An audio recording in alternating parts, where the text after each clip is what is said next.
Mayor R. Scott Silverthorne Thorne from Fairfax, Virginia. Apparently, he got caught in a meth for sex sting. This guy is in all sorts of trouble. I mean, he's gone through a lot of really terrible things, but apparently, through a sting operation, Silverthorne indicated that he could provide methamphetamine for sexual encounters, and undercover detectives agreed to meet for a group sexual encounter in exchange for methamphetamine. He arranged to bring methamphetamine and other men, police said. So he shows up, he supplies the undercover cop with the drug, and he immediately gets caught and arrested. So this is what's happening in the country with our mayors right now, with some of our mayors. Yeah. But as I mentioned, he's gone through some stuff that's pretty terrible. He lost his home to foreclosure. He was diagnosed with cancer. Yeah. So, look, a couple of things on this. First, okay, look, he's doing meth, I guess, whatever. He's selling meth. On the other hand, we had the Toronto mayor who was doing crack. So, Canada beat us on that one. Mm-hmm.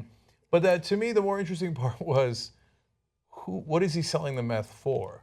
Like, what's he doing with it? So he's trading it for sex. He's trading it for sex. He was exchanging it, yeah. Yeah. So that's even, I was almost going to say more badass. I don't know about that. But like, oh, I'm the mayor. You can trust me. So, give me the meth and I'll give you the sex. Right. Or I'll give you the meth, you give me the sex. How do you think you're not going to get caught? You're the fucking mayor. You're the mayor. You're the mayor. You're going to get caught. Obviously, you're going to get caught. But it's even worse because, look, I don't have a problem with prostitution, right? Like, as long as it's legalized and regulated, yeah. I mean, I'm not going to partake in it. I don't begrudge anyone who does partake in it, but I think it should be legalized and regulated to keep people safe.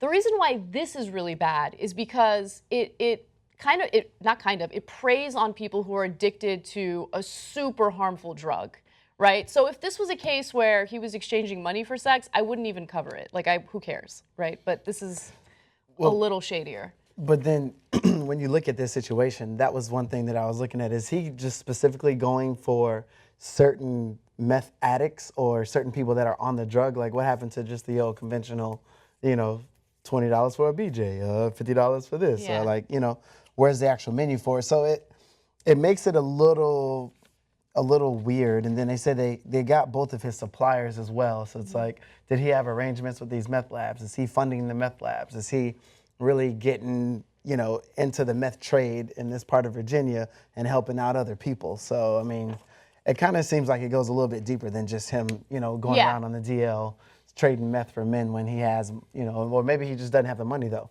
So maybe that could have been the other thing. Since he's completely broke, he's like, look, you guys give me this, I got your protection. We'll make sure y'all can sell your meth. You can keep doing this. Just make sure I'm good. Mm-hmm. You give me a little, I give them a little, and bam, everybody's happy. And that's why him being mayor is relevant. Yeah. You guys aren't going to get busted, but I need to get laid. Right. And I was going to say maybe he's just a manic on efficiency. Like, I sell the meth, I get the money, and then I take the money and I find a prostitute. That is so inefficient. Let me just wrap this thing into one. Knock out one step. Yeah. But let's just acknowledge who this guy is. This guy's Heisenberg. He's broke. He lost his home. He's diagnosed with cancer. Nothing left to lose. I didn't even think about that. And he's doing a meth thing, exchange, right? But he's just a dirty, dirty Heisenberg. Yeah, but he's the one who knocks. Yes, he is the dirty, dirty Heisenberg. I mean, Heisenberg was pretty dirty, but it at least started with good intentions. Yeah. Look, this guy's life took a downward spiral, clearly. So I kind of feel bad for him in that sense.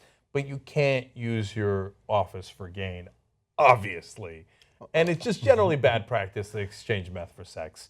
Because it's just Kenny's point, the person buying the meth is probably not in great shape. Yeah. Right? So that's not the direction I'd go if I was going to go there. But so everybody in this story is in trouble. Yes. There's not a lot of winning in this story. Call it what it is.